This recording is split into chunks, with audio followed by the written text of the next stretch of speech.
কোরআনকে বুঝে পড়লে সকল কিছু যাবে জানা, জীবনের সব কাজের অর্থ পেতে কোরআন করো গবেষণা।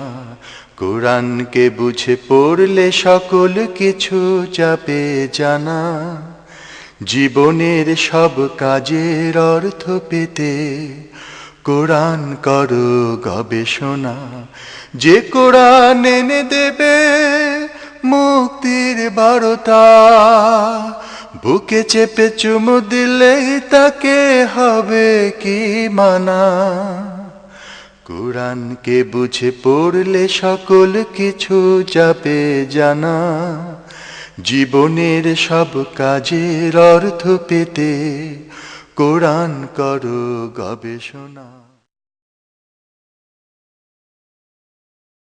প্রফেসর ডাক্তার মোহাম্মদ মতিয়ার রহমান, একটি নাম, একটি অনন্য দৃষ্টান্ত। চিকিৎসা শাস্ত্রে সুনাম অর্জনের পাশাপাশি ইসলামকে সাবলীলভাবে উপস্থাপনার যে অসাধারণ দক্ষতা আল্লাহ তাঁকে দান করেছেন তা সত্যিই বিস্ময়কর। খুলনা জেলার ডুমুরিয়া থানাস্থ আরাজি ডুমুরিয়া গ্রামে এক সম্ভ্রান্ত মুসলিম পরিবারে তিনি জন্মগ্রহণ করেন। প্রফেসর ডাক্তার মতিয়ার রহমান 1970 সালে এইচএসসি পাশ করে 1977 সালে ঢাকা মেডিকেল কলেজ থেকে এমবিবিএস পাশ করেন। দ্বিতীয় ও ফাইনাল প্রফেশনাল এমবিবিএস পরীক্ষায় তিনি ঢাকা বিশ্ববিদ্যালয়ে যথাক্রমে ষষ্ঠ ও দশম স্থান লাভ করেন।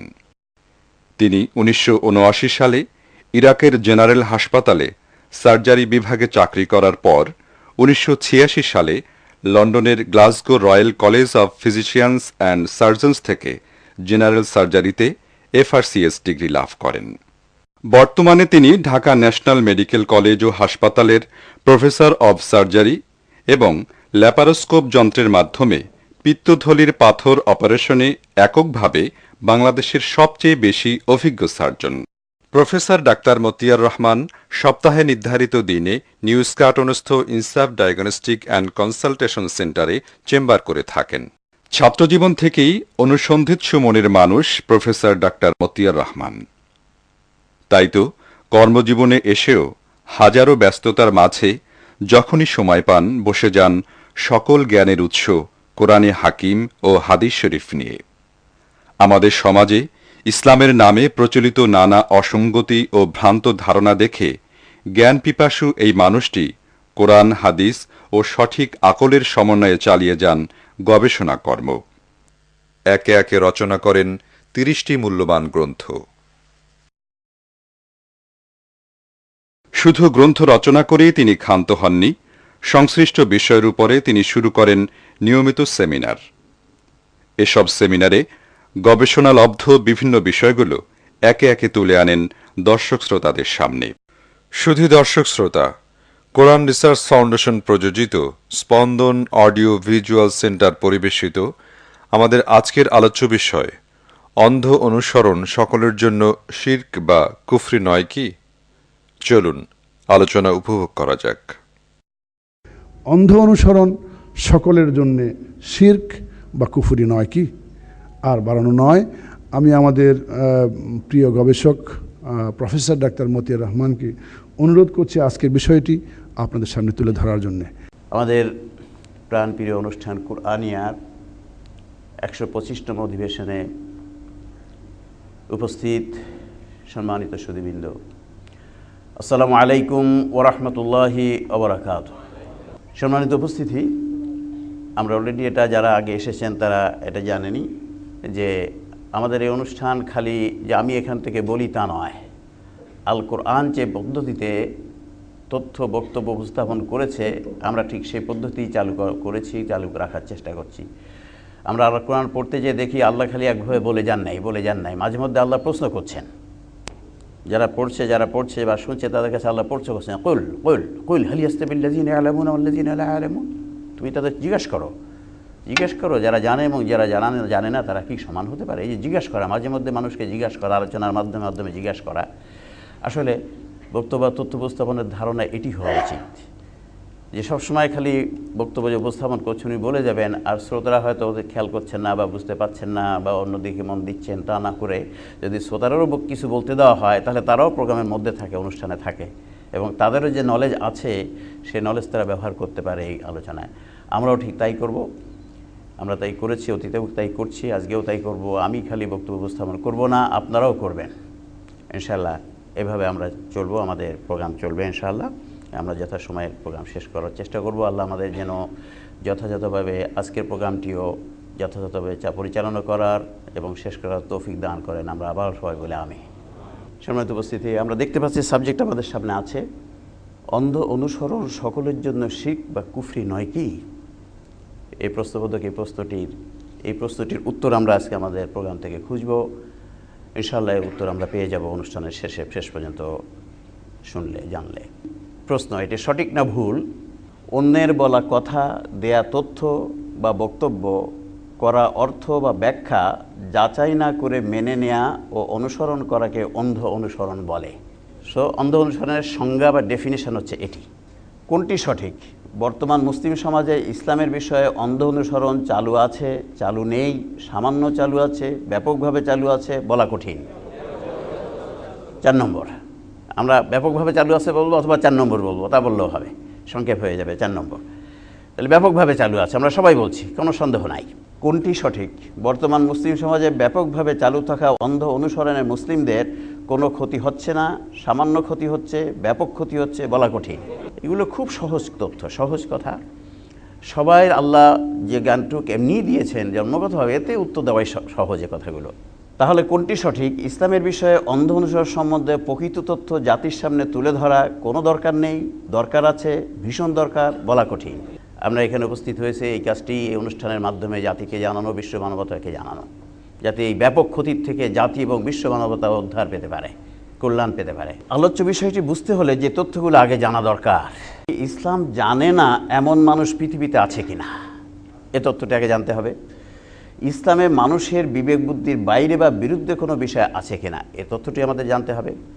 3 নম্বর, জানতে হবে ইসলাম অনুযায়ী কোনো সত্তা বা ব্যক্তি নির্ভুল হতে পারে কিনা।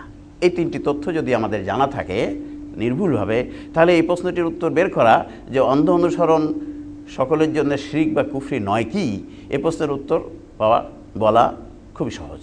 তো চলুন আমরা একটি করে এই 3টি বিষয় আগে একটু জেনে নেই, তারপরে আমরা ওই প্রশ্নের উত্তর ইনশাআল্লাহ খুঁজে পেয়ে যাব খুব সহজে। ইসলাম জানে না এমন মানুষ পৃথিবীতে আছে কিনা। চলুন আমরা একটু দেখি যে ইসলাম জানে না এমন মানুষ পৃথিবীতে আছে কিনা। আমরা একটু সাধারণ জ্ঞান দেখি যে ইসলাম জানে না এমন মানুষ পৃথিবীতে আছে কিনা, এ বিষয়ে একটু সাধারণ জ্ঞান আমরা দেখি। কমন সেন্স, সাধারণ জ্ঞানকে বলা হয় কমন সেন্স, ইংরেজিতে সাধারণ জ্ঞান, আরবিতে বলা হয় আকল, বাংলায় আরেকটা বলা হয় বিবেক বুদ্ধি। কোনটি সঠিক? মিথ্যা বলা, ভেজাল দেয়া, চুরি করা, ঘুষ খাওয়া ইত্যাদি খারাপ সাধারণ নৈতিকতার এ সকল তথ্য পৃথিবীর কেউ জানে না, কিছু লোক জানে, প্রাপ্তবয়স্ক সকল বিবেকবান মানুষ জানে, বলা কঠিন। যে এই যে সাধারণ নৈতিকতার এই কথাগুলি পৃথিবীর সবাই জানে, যাদের প্রাপ্তবয়স্ক, যারা আন্ডারেজ যারা, তারা তো বাচ্চা বুঝতে পারবে না, আর যাদের বিবেক চালু আছে, বিবেকবান, তারা সবাই এই কথাগুলো জানে যে এই সাধারণ নৈতিকতার এইসব কথা, মিথ্যা বলা, ভেজাল দেওয়া, চুরি করা, ঘুষ খাওয়া ইত্যাদি যে খারাপ, ক্ষতিকর, সবাই জানে। সাধারণ নৈতিকতার এ সকল তথ্য ইসলামের তথ্য, ইসলামের তথ্য নয়, ইসলামের তথ্য হতেও পারে, অবশ্যই ইসলামের তথ্য, বলা কঠিন। জি, সাধারণ নৈতিক সকল কথা ইসলামের তথ্য। তাহলে কোনটি সঠিক? ইসলাম জানে না এমন মানুষ পৃথিবীতে অনেক আছে, কিছু আছে, পাগল ও অপ্রাপ্তবয়স্করা ব্যতীত কেউ নেই, বলা কঠিন। ইসলাম জানে না এমন ব্যক্তি পাগল আর অপ্রাপ্তবয়স্ক ছাড়া কেউ যায়। মিথ্যা কথা বলা খারাপ, একথা সবাই জানে পাগল ছাড়া। সত্য কথা বলা ভালো, এটা সবাই জানে পৃথিবী। চুরি করা খারাপ, সবাই জানে পৃথিবী। ইসলাম জানে না এমন মানুষ পৃথিবীতে থাকা না থাকার বিষয়ে কোরআন। আমরা খালি কমন সেন্স দিলে হবে না, সাথে আমাদেরকে কোরআন দিয়ে কনফার্ম করতে হবে কথাটা ঠিক আছে কিনা। ওয়ানাফসি ওয়া মা সাওয়াহা ফাআলহামাহা ফুজুরাহা ওয়া তাকওয়াহা। এবং শপথ মানুষের মনের অর্থাৎ বিবেকের, এবং সেই সত্তা যিনি তাকে সঠিক গঠনে সৃষ্টি করেছেন, অতঃপর ইলহামের মাধ্যমে তাকে মিথ্যা ও সত্যের জ্ঞান দিয়েছেন। ইলহামের মাধ্যমে মানুষকে মিথ্যা এবং সত্যের জ্ঞান দিয়েছেন। ইলহাম হলো অবচেতনভাবে মানুষের মনে কোনো কিছু জানিয়ে দেয়া। অবচেতনভাবে মানুষের মনে কোনো কিছুকে জানিয়ে দেয়া বলা ইলহাম। ইলহাম হয় মানুষের মনে। তাই মহান আল্লাহ এখানে বলেছেন যে তিনি অবচেতনভাবে মানুষের মনে ইসলামী দৃষ্টিকোণ থেকে কোনটি মিথ্যা আর কোনটি সত্য তা জানিয়ে দেন। আল্লাহ বলছেন আমি মানুষের মনে অবচেতনভাবে জানিয়ে দেই, এই জন্য আমরা বুঝতে পারি কোনটা সঠিক কোনটা ভুল, মানুষ বুঝতে পারে। এই আয়াতে বলা হয়েছে আল্লাহ অবচেতনভাবে মানুষের বিবেককে ইসলামী দৃষ্টিকোণ থেকে কোনটি মিথ্যা আর কোনটি সত্যতা জানিয়ে দেন। তাহলে কোরআন অনুযায়ী কোনটি সঠিক? বিবেক ইসলামী জ্ঞানের একটি উৎস, কোনো উৎস নয়, উৎস হতেও পারে না হতেও পারে, অবশ্যই একটি উৎস, বলা কঠিন। ইয়েস, 4 নম্বর। আলহামদুলিল্লাহ, একথা আমাদের এখানে সবাই আমরা বুঝতে পেরেছি, জানতে পেরেছি, কিন্তু একথা অন্য অনেকেই বুঝতে পারছেন না, জানতে পারেন নাই। আমরা তাদের জন্য দোয়া করি তারা যেন এটা বুঝতে পারেন, জানতে পারেন। তাহলে কোরআন অনুযায়ী কোনটি সঠিক? ইসলাম জানে না এমন মানুষ পৃথিবীতে অনেক আছে, কিছু আছে, পাগল ও অপ্রাপ্ত বয়স্করা ব্যতীত কেউ নাই, বলা কঠিন। কোরআনও তাই বলছে। কোরআন বলছে আমি সবাইকে জানিয়ে দিই অবচেতনভাবে। ইসলাম জানে না এমন মানুষ পৃথিবীতে থাকা না থাকার বিষয়ে হাদিস। রাসূল সাল্লাল্লাহু আলাইহি ওয়াসাল্লামকে জিজ্ঞাসা করলেন, তুমি কি নেকি ও পাপ সম্বন্ধে জিজ্ঞাসা করতে এসেছো? একজনকে জিজ্ঞাসা করছে, তুমি কি নেকি ও পাপ সম্বন্ধে আমার কাছে জিজ্ঞাসা করতে এসেছো? নেকি ও পাপ মানে কোনটা সত্য আর কোনটা মিথ্যা, অর্থাৎ কোনটা সঠিক আর কোনটা ভুল, এইটা আমার কাছে জিজ্ঞাসা করতে এসছো? একজন সাহাবী অবেসরকে জিজ্ঞাসা করছে। অবেসর উত্তর দিলেন, হ্যাঁ হ্যাঁ, আমি সেটাই জানতে আসছি। অতঃপর তিনি আঙ্গুলগুলো একাত্র করে নিজের হাত বুকে মারলেন এবং বললেন, নিজের নফস এবং অন্তরের নিকট উত্তর জিজ্ঞাসা করো। কথাটি তিনি 3 বার বললেন। বললো, তুমি এইটা জানতে আসছো? তখন আঙ্গুলগুলো একসাথে করে বললেন, নিজের নফস 3 বার বললেন, এখানে জিজ্ঞাসা করো। অতঃপর বললেন, যে বিষয়ে তোমার নফস অন্তর স্বস্তি ও প্রশান্তি লাভ করে তাই নেকি, অর্থাৎ সঠিক, আর পাপ অর্থাৎ ভুল হলো সেটি যা তোমার মনে সন্দেহ, সংশয়, খুঁতখুঁত, অস্বস্তি সৃষ্টি করে। যদিও মানুষ তোমাকে সেবা ব্যাপারে ফতোয়া দেয়, বলো তোমার অন্তরকে জিজ্ঞাসা করো কোনটা সঠিক কোনটা ভুল। অন্তর যেটা সায় দেয় সেটা সঠিক, অন্তর যেটা সায় দেয় না সেটা ভুল। রাসূল সাল্লাল্লাহু এখানে বলেছেন, মানুষের একটি মন আছে যা সঠিক কাজ করলে স্বস্তি প্রশান্তি পায়, অর্থাৎ সঠিক বিষয় বুঝতে পারে, ভুল কাজ করলে সন্দেহ, সংশয়, খুঁতখুঁত, অস্বস্তিতে পড়ে, অর্থাৎ ভুল বিষয়ও বুঝতে পারে। তাহলে এই হাদিস অনুযায়ী কোনটি সঠিক? বিবেক ইসলামী জ্ঞানের একটি উৎস, কোনো উৎস নয়, উৎস হতেও পারে না হতেও পারে, অবশ্যই একটি উৎস, বলা কঠিন। এবার আমরা আরেকটি হাদিস দেখি। উসামা রাদিয়াল্লাহু বলেন, এক ব্যক্তি রাসূল সাল্লাল্লাহু আলাইহি ওয়াসাল্লামকে জিজ্ঞাসা করলো, ঈমান কি? রাসূল সাল্লাল্লাহু আলাইহি উত্তরে বললেন, যখন সৎ কাজ তোমাকে আনন্দ দিবে এবং অসৎ কাজ পীড়া দিবে তখন তুমি মুমিন। সে পুনঃ জিজ্ঞাসা করলো, হে রাসূল সাল্লাল্লাহু আলাইহি ওয়াসাল্লাম, গুনাহ কি?